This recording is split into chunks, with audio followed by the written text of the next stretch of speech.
In this video, I will show with you how to use Aldi gift card. So guys, in order you want to use this gift card, for example, this one, first step, you need to register your account.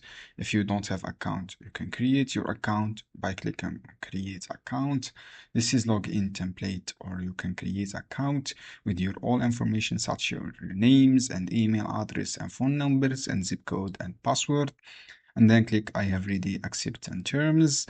After clicking create your account, you should be purchase a gift card from Aldi gift cards section. Just choose the gift card you want to purchase. For example, this one. Click on this gift card and then add to cart this gift card. From here, for example, you have customize and checkout. All you have to do, guys, write your amount to this gift card, £10 on this case, for example, and choose your email address you want to deliver this card. After that, click add to basket. From here, guys, write your recipient email address and such your names and name of recipient.